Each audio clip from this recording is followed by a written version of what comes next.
Halo, selamat siang semuanya. Balik lagi di channel Ukis.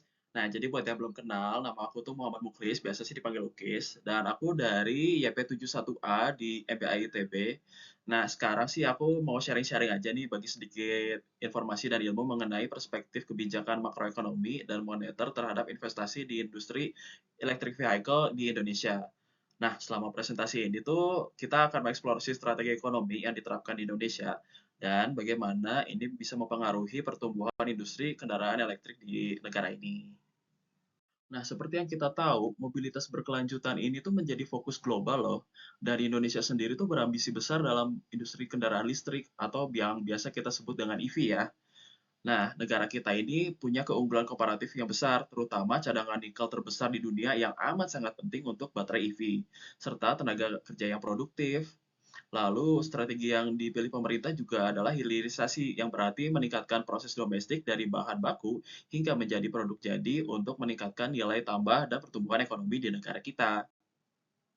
Kemudian, aku mau bahas sedikit juga sih gimana kebijakan moneter dapat mendorong investasi di Indonesia. Nah, logika sederhananya sih gini. Jadi kalau misalnya uang yang beredar di masyarakat itu banyak dari Bank Indonesianya, otomatis kan suku bunga juga jadi rendah karena kan supply-nya tinggi.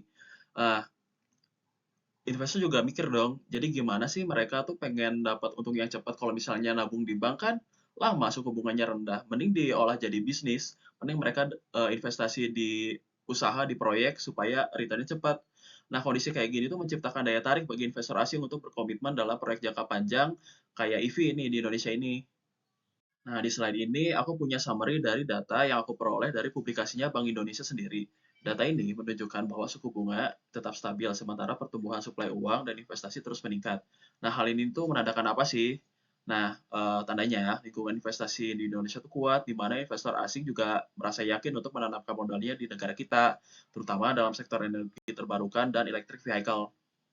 Sebagai ilustrasi dan study case dari tren yang kita bahas barusan, sekarang kita coba lihat kasusnya Hyundai, di mana investasi mereka tuh mencapai 1,1 miliar dolar di Jawa Barat, lebih tepatnya sih di Karawang ya. Dan kemitraan mereka dengan Indonesia Battery Corporation tuh merupakan langkah yang sangat strategis untuk memperkuat industri baterai kita. Dan efeknya tuh besar banget untuk pertumbuhan GDP. Jadi bisa dikatakan domino efek ya, bukan cuma penciptaan lapangan kerja, tapi juga bisa peningkatan kapasitas teknologi lokal. Dan kalau kita bahas secara perspektifnya makroekonomi, pertumbuhan GDP itu kan bisa dari investasi asing. Jadi kalau misalnya ada pihak asing yang investasi di Indonesia, misalnya kasus Hyundai ini mereka buka pabrik di Karawang, otomatis kan warga Karawang juga jadi ada yang punya penghasilan. Jadi penambahan lapangan kerja, otomatis karyawan juga jadi banyak yang sejahtera karena yang darinya mereka nganggur sekarang jadi punya penghasilan. Dan ketika mereka punya penghasilan, otomatis daya beli masyarakat juga naik. Setelah itu, bukan cuma di pabriknya aja sih, bahkan bisnis-bisnis lain, UMKM-UMKM yang di sekitar pabrik juga bisa jadi ikut kecipratan dari adanya pabrik tersebut. Misalnya nih, ada tukang ayam geprek di sekitar pabrik atau misalnya ada catering, makanan lain di sekitar sana, karyawan kan butuh makan. Jadi mereka otomatis kalau istirahat beli makan di sana. Dan mereka juga secara langsung bisnisnya ikut berkembang. Yang tadinya misal tukang ayam geprek tuh belanja ke pasar ayamnya suplainya cuma 3 kilo. Terus karena demand-nya naik, sekarang suplainya jadi 5 kilo. Terus secara nggak langsung kan mensejahterakan rakyat-rakyat sekitar juga. Jadi seperti itu. Dan selain UMKM sekitar yang sejahtera, eh, karyawan juga yang tadinya mereka tidak punya penghasilan, sekarang jadi punya penghasilan.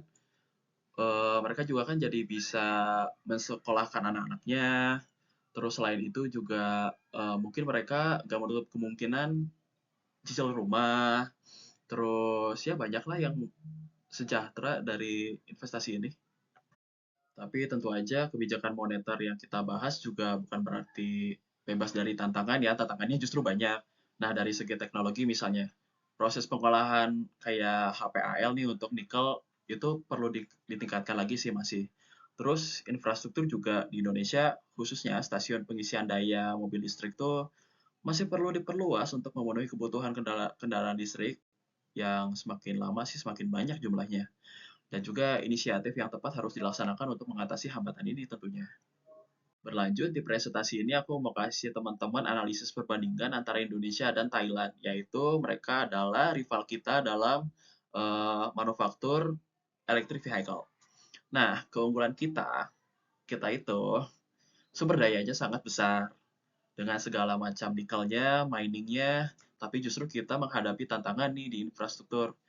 Di sisi lain, Thailand tuh unggul dalam hal kesiapan infrastrukturnya dan perakitannya juga.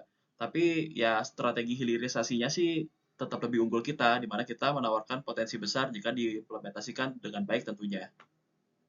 Dari pemahaman tersebut, ini adalah beberapa rekomendasi kebijakan yang dapat diajukan.